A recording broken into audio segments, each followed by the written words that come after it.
May it please the court. Good Yes. morning, Your Honors. My name is Susan Morrison. It's never fun to be the last one before lunch, but I'll try to slow it down a little. You want us to take a break and go to lunch and come back? Did I'm you feel better? exhausted listening to that argument myself, All right, so let's I go. can imagine. All right. I represent Dyck-O'Neal. This is a lawsuit where Dyck-O'Neal took an assignment of a foreclosure judgment and note. This is all about not out-of-state resident not filing a cost bond, That's correct? Your Honor. Yes. So walk me through this argument.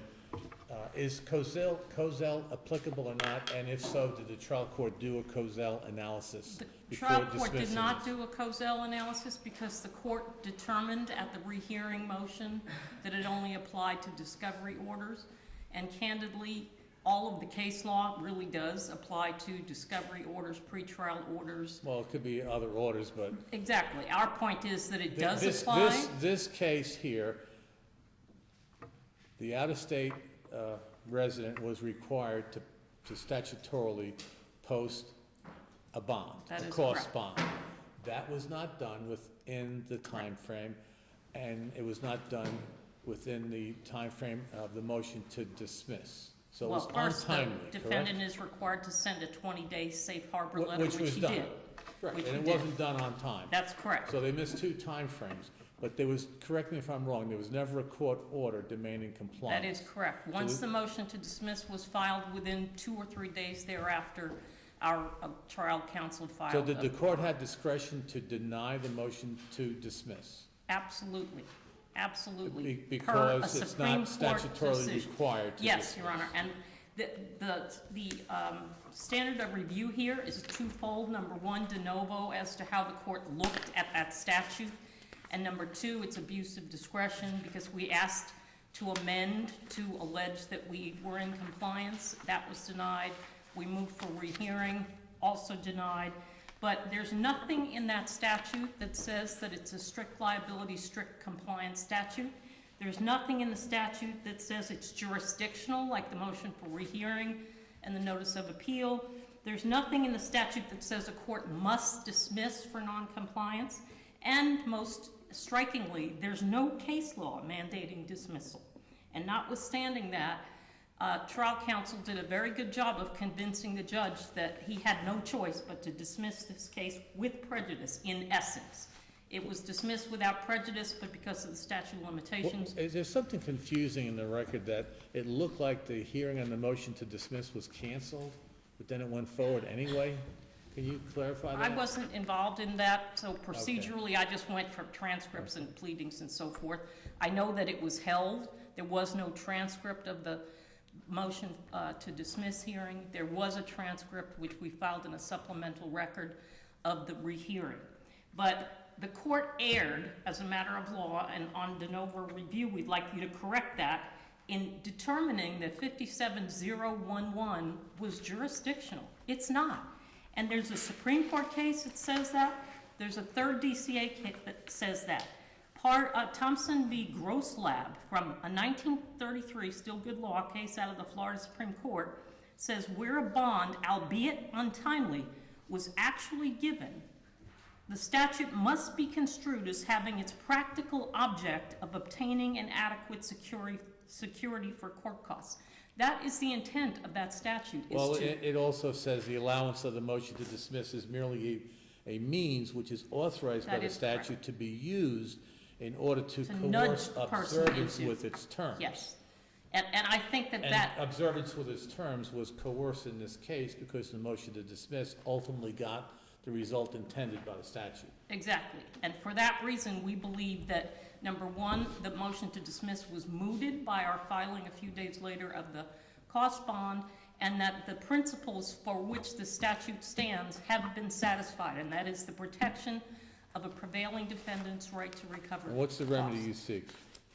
We want a reversal and a remand, Your Honor, because we didn't get past the motion to dismiss Remand stage. for For a full, imposition of other potential sanctions? no, for a full trial So on you the get a free merits. ride on filing the cost bond late? Well, the Supreme Court says you do if you file it late, but you satisfy the goals and the object of the statute, then Okay. there's, All right, time out. They had to file a motion to dismiss. they had to do legal research. They've got attorney time into this. So at a minimum, they've got an hour or two, maybe some paralegal time. But there's arguably attorney time.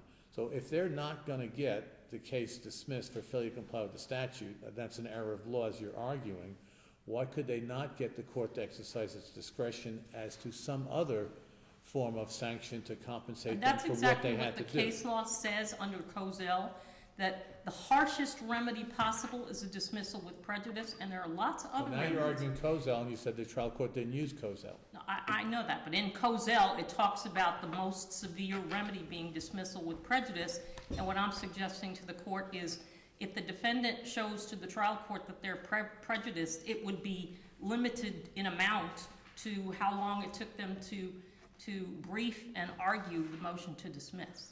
So you're saying, even though arguably the statute doesn't really have a remedy of what I'm mentioning, and if you can't use Kozel, that you, technically the court could still impose a remedy? I think the remedy in the statute is the attorney himself or herself could be held liable for the costs. And the statute doesn't say, the statute does not say you will be dismissed. It says the defendant has the option, if you don't comply with his 20-day safe harbor rule, to file a motion to dismiss, and then it's discretionary with the court whether to grant it or not.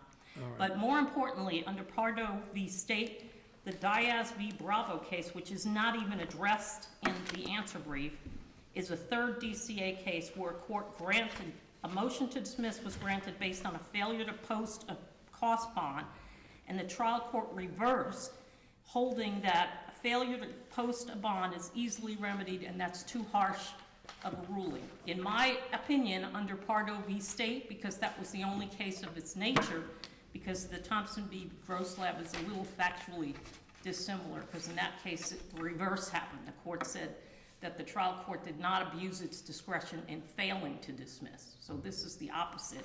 But the court should have followed under Pardo v. State, because the Diaz v. Bravo case was the only case in the state on point at that time, and did not, and that was error as well.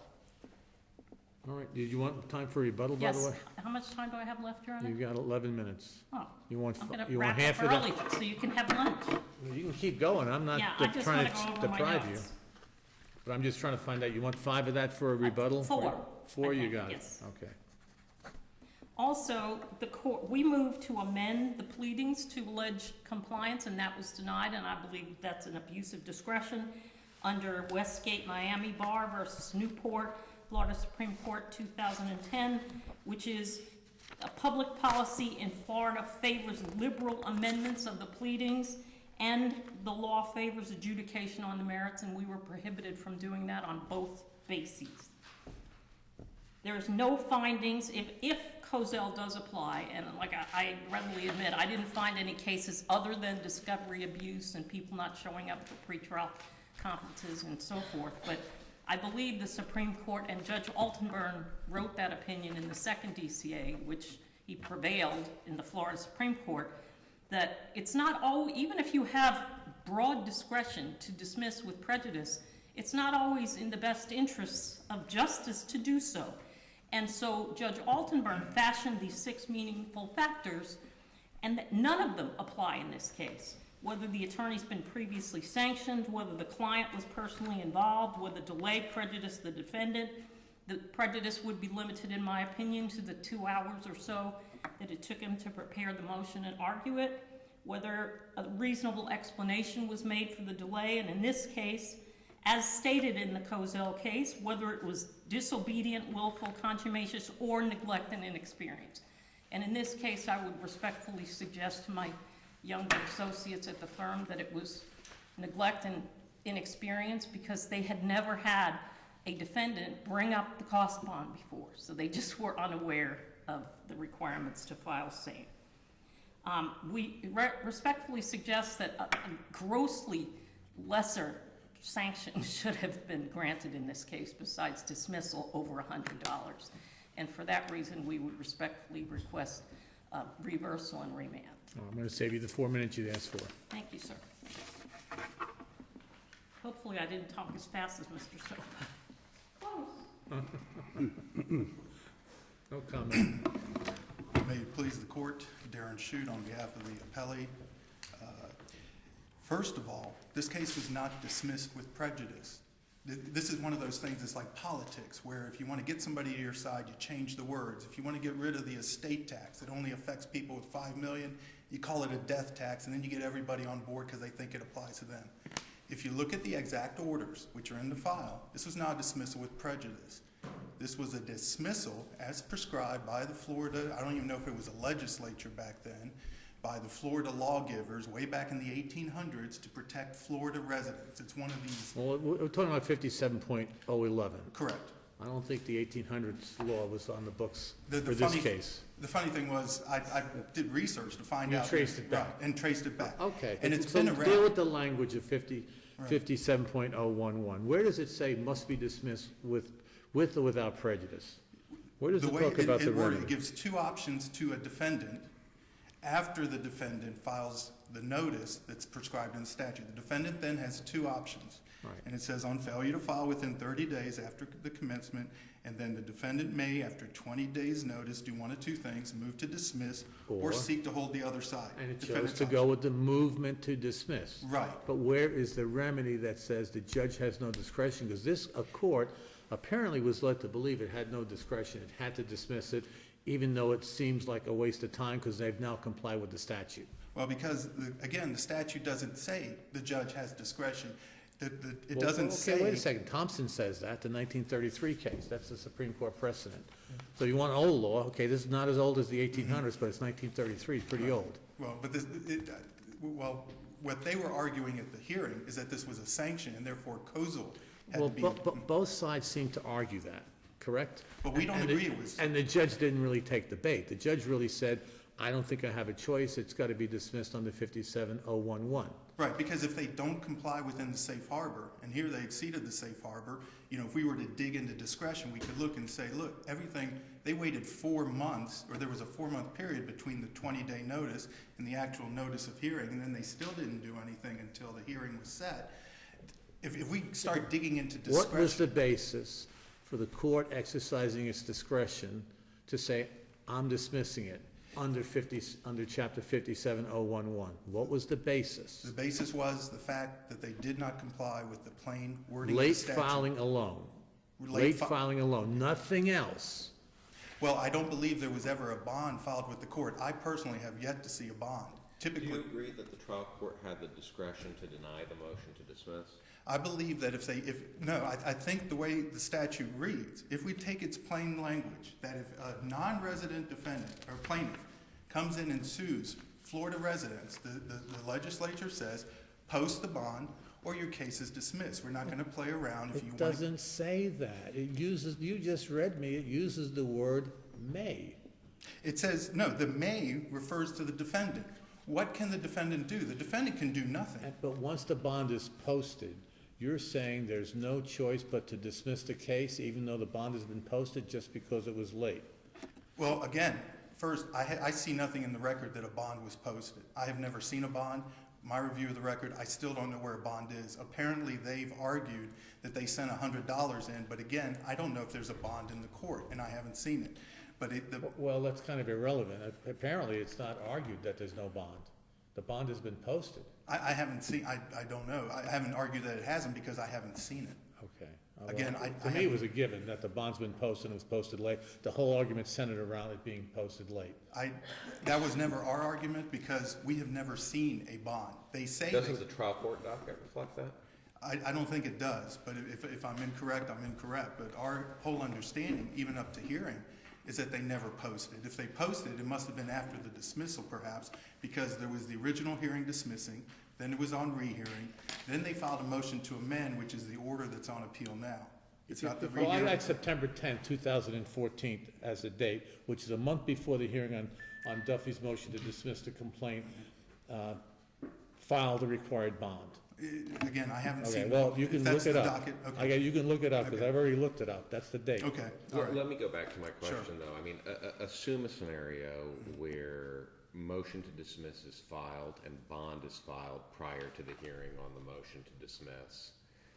the bond having been filed, does the trial judge have discretion to deny the motion to dismiss? Under the statute, because the law gives the defendant a safe harbor, a time to get it done, and then gives the defendant, resident, certain rights, we would argue no, because then that would make the rest of the statute moot. If you could say you have 20 days, defendant gives you notice, and you as a plaintiff have 20 days to do this, but you know what? You'll have more if you just do it before the defendant pushes the court. At that point, the court, in exercising that kind of discretion, has made this statute pointless. It's taken away whatever there is. It's not as... If that was how to do it, though, why not say then the court shall dismiss the action or elect the other option? I mean, why couch it in terms of, you know, what the defendant might do under the circumstances? Well, because it's a statute to protect the defendant. So the defendant, just like with objections or whatnot, the defendant can raise it or not. The defendant can let it go forward. But you have two policies at play. Mhm. You've got the policy going back to the 1800s of protecting our local residents, but you also have a policy of having cases decided on their merits. And if the docket is accurate that the cost bond was filed several weeks before the hearing, the local resident is protected, and there's an opportunity to go forward on the merits. And if I try to balance those interests, I'm having trouble seeing that it's within the court's discretion to give this very severe sanction. Well, well, again, we're adding things, adding words to get the argument to one side. And we're saying this is a dismissal with prejudice. Well, as a practical matter, it is. As the result was, but why was it a dismissal with prejudice? Because the plaintiff waited 4.5 years before filing thousands of lawsuits in Florida. It wasn't the defendant who slowed down the case or did anything. The defendant actually took a lot of time sitting here saying, I'll give you notice. I wait 4 months, more than the 20 days. You still haven't done it. If the plaintiff says, I'm going to file thousands of lawsuits on the eve of the statute of limitations, then maybe the plaintiff has a job to comply with the Florida law that the legislature has prescribed. This is a self-inflicted wound. This is not a wound that we pushed in or that the judge Okay, gave. but let's do a rewind. Let's argue the case law that was binding on this trial court at the time. Let's assume there's nothing out of the second DCA that's exactly on point. Let's even not talk about that Thompson case from 1933 from the Supreme Court, which arguably is on point and binding, but let's assume there was some ambiguity as to application. Let's talk about the Eastern Investments versus Cyber file, a third DCA case from 2007. If that's the only law in the land, would that be binding on the trial court? And was that case argued? And do you have a response, or you want me to fill you in on that one? I don't have a response. Okay, It wasn't argued. That case, but it's from the someone argued in the briefs. The record showed in that case that the non-resident plaintiff, which would have been Doney in this case, did not timely file a required bond before the hearing and the motion to dismiss. Go to the hearing, case gets dismissed, then files the bond, argues on rehearing, and guess what happens? The appellate court held the trial court abused its discretion in dismissing the plaintiff's complaint when the record showed the plaintiff had actually complied with the statute and posted the bond before its motion for rehearing. Even further down the road in our case. How do you get around that factual scenario? And that would have been binding on the trial court. So if it wasn't argued, you know, I'm aware of it, and I'm telling you today what that case says. I mean, the argument we would have to make is that the third DCA erred in exercising. So we'd have to certify conflict and say the third DCA was wrong and let the other side take it to the Supreme Court. Again, because I don't think Cozell applies, a discretion applies. I believe that the statute says this is a Florida defendant right when they're sued by a non-resident to seek. Well, I think the trial court agreed with you. And I think again, the other side agrees. Cozell is a round peg in a square hole, basically. You can't make it fit. I mean, the Cozell case itself, I believe, dealt with the failure of the attorney to comply with a court order to amend the complaint. It wasn't even a discovery sanction, and that's how we know Cozell applies to more than just discovery. So arguably, the trial court could have taken that route, but it didn't. So you're limited to the statute, and you sink or swim on the application of the statute. And I'm just having a hard time taking the argument that the trial court had no discretion but to dismiss this case. It seems to me the court had no discretion to grant the motion to dismiss once the bond is posted, even though it was dilatory, might have taken some other route for other sanctions, but that wasn't sought. So here we are. Again, I believe it's a jurisprudential argument. Do you take legislative fiat and the courts say, look, this is the law the legislature gave us? But absent a direction from the legislature, Mhm. at a minimum, the idea I have is maybe it needs to go back for the judge to apply the proper standard, to the extent the trial court thought that it had no choice but to dismiss. Well, again, the standard, I think, is whether or not there was an excuse for not doing it within, if anything, within the 20 days. There's a safe harbor given by the legislature to protect Florida defendants. It's easily complied with. You have 20 days to do it. And if you take that away and say, well, we'll just let them do it before, once the defendant does all these other things, goes to court, sets the hearing, travels down there, talks to the judge, and then we'll just say, okay, no big deal, just file it. But if the court in its discretion could award a sanction short of dismissal, why does that not satisfy the concerns of the Florida residents? Well, the question would be, if at what point is something else permitted under the statute, which we don't believe it is, and if you permit something else under the statute, are you then gutting the statute? Because the dismissal is not without prejudice. If there's any prejudice that was created here, it was created by the by the plaintiff, who filed all these cases at the last minute and didn't do so properly.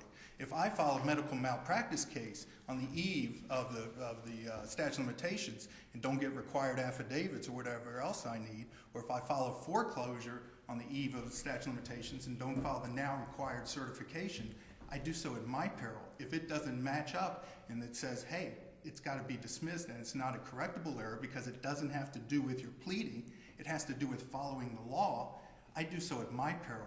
And if that's a statute that the legislature created, the trial judges have to take it for what it is. The judges at the trial level aren't permitted to rewrite the statute or to second guess what the legislature meant if it's clear that as a defendant, I give them my notice, I give them 20 days, and now I have a choice. I can either say I want the case dismissed, which is what the court or what the legislature says I can do, or I can go after the attorney later.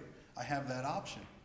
But it doesn't. Do I understand you to admit of the possibility that the trial judge would at least have discretion if the plaintiff could show excusable neglect for not filing the bond within the safe harbor period?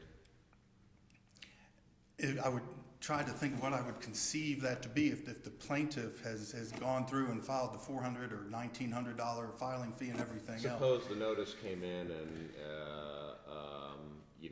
due to a spam filter, the ECF document wasn't received. If there was a failure of notice, then I think that would be excusable neglect. Just like if something is served on the wrong parties, it goes to an ex-husband who trashes it, then the wife would have the option, I think, to show excusable neglect. But that wasn't the case here. It was ignored for 4 months after it was filed, well outside the safe harbor period. These things have been being filed consistently in trial courts, and the trial judges are starting to take back and say, this is a law to protect Florida residents. They're not going to you either do it or your case is dismissed. And again, that was the option of the defendant provided in the statute. I don't have to go to the other attorney. I can seek the option, take my chances with the trial court, move to dismiss. The judge agreed, based on the language of the statute, that that's my right. When the other side brought up Cozell, we went through the factors. It's in the record, and it's like, well, there wasn't any malfeasance by the attorney, or there wasn't any non-complicity by the client. It simply says, if you don't do it, the other side can request a dismissal. So the question is, as the court, you're saying, should there be some sort of guide as to when a dismissal would not be proper? I would suggest that the only guide is, did you do something within the 20-day notice that you had to fix it? So your same argument is the same argument made below, and that's your sink or swim argument. Late compliance is non-compliance. Dismissal is the only option, or you could have sought the cost against the attorney and you chose not to do that. End of case. Game, set, and match. You either sink or swim in an argument. If the third DCA is correct, it it hurts your argument. That's correct. Right? Okay. Right, and then we do have a conflict. And then the backup argument, all of this Cozell stuff, both sides apparently agree Cozell is a non-starter. So hypothetically, the way I'm reading that statute, there are no remedies provided under Cozell except dismissal or sanction against a lawyer under the statute. Under Cozell, there would be a lot of remedies, including the fees, tee it up, do the research, file a motion, but no one's arguing Cozell. So am I correct in understanding you? We're not to consider Cozell. We go by the interpretation of statute only. Whether it's plain language in your favor or not in your favor, that's where the case is going to be decided. That's correct. Again, it's a statute says you got to do this, just like there's a statute. So if we reverse this based on the statutory language, say this is abuse of discretion as a matter of law because the bond was filed, whether you prevail or not or get fees for all the labor you did, that would come on the tail end of this case if attorney fees are recoverable under the substantive action. We would get attorney's fees that way. But the question is, if you say there's got to be discretion, where is that discretion? And, or what's the guidance there? Well, I'm not saying there's discretion. I'm saying I'm willing to follow the statute as interpreted by the case law, whatever that says. And the way that third DCA teed it up, there was no discretion to dismiss it. There may or may not have been discretion to do other things, but that wasn't an issue in this case, and apparently it's really not an issue in this case because the arguments are the statute either allows and mandates the dismissal or it does not under the facts of your case. Because again, our argument is if the legislator, sort of like a flow chart, if you go here and it's yes, they did post the bond, then you go here. If it's no and they don't post, you go here. So if the third DCA said, well, we followed the legislative flow chart, but we did something different than what the third DCA has done, and says, we don't care what the statute means. And in our position, The statute gives the choice to the defendant. correct. And it doesn't dictate that the trial court must dismiss. No, but it doesn't present any other alternatives, or it doesn't say, I mean, again, if you say, if you're here, you filed a motion to dismiss because they didn't do it, the question is, what is there for the court to consider? And this is what the trial judge said. There's two things for me to consider. I'm going to, to use that analysis of flow chart. Was this done within the 20 days? No. Okay, then I go to here. You didn't do it, and they've asked for dismissal. You're dismissed.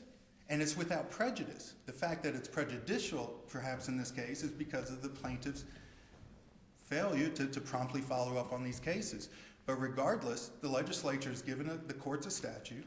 The trial judge says, okay, if I go here, did you file it? No. Did you get the notice? And that's the reason I asked for oral argument, because originally they said we never gave the notice. But if you go here, if you do the 20 days, then the next question is, did they file the bond in 20 days? Yes, case goes on. No, case gets dismissed. Thank you.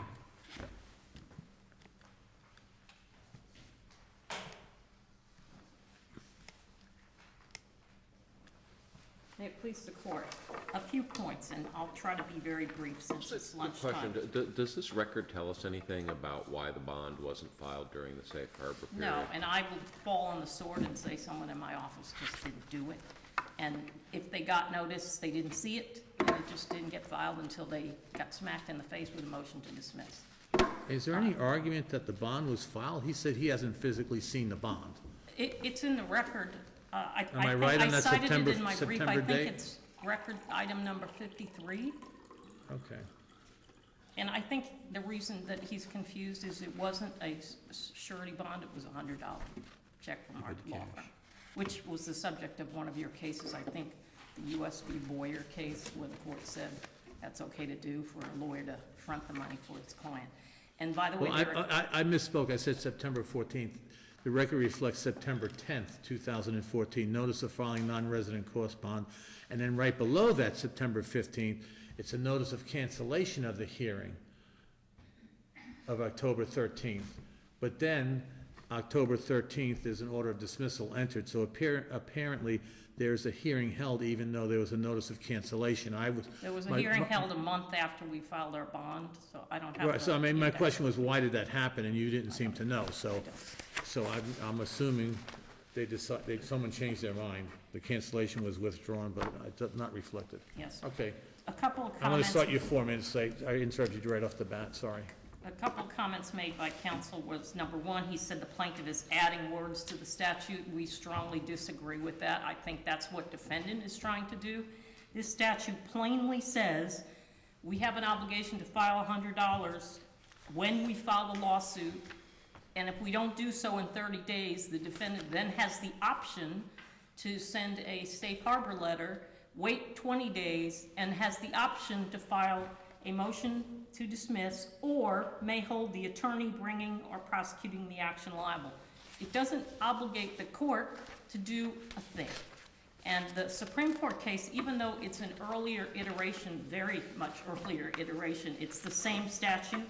And in Thompson v. Grosslab, the court said, even where in technical default for filing an untimely cost bond, the court may, in its sound discretion, refuse to dismiss. In this case, this court had the discretion to refuse to dismiss, especially since the noncompliance had been mooted. And secondly, counsel kept going back to statutory construction and how to read the statute, but I respectfully suggest that he's misreading the statute because it doesn't say what he wants it to say. As for CyberLife, Your Honor, that case is a little distinguishable from ours because in that case, the defendant failed to file the 20-day notice. So even though there's good dicta in that case saying that these things can be rectified by a timely or untimely but somehow compliant cost bond, I think the holding of that case was based on the failure of defendant to send a 20-day notice in advance.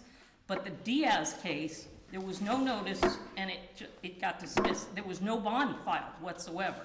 And the court said that was too harsh a remedy because it's easily rectified by the filing of a $100 bond. Do you use the word too harsh a remedy, or it just says the trial court erred since the plaintiff's failure to post the bond could have been easily remedied? That's probably more accurate. I was paraphrasing, sorry. I didn't Okay, bring the well, I case mean, up with me. you're kind of bringing back the Cozell analysis, and I don't want to get confused. But I think based on Thompson and Diaz, that the trial court really had no choice but to consider the issues that we asked him to raise, whether you call it Cozell or just young lawyer didn't know about the cost bond because they never had experience. The court didn't hear out counsel on any of the factors that should be considered before entering the harshest remedy possible of dismissal. And because the statute of limitations had run and we filed a motion to amend, which was denied, for all intents and purposes, it's a dismissal with prejudice. And for that reason, we'd ask you to remand. All right, thank you. Thank you. Well done. Thank you, sir. Have a good day. We'll be in recess.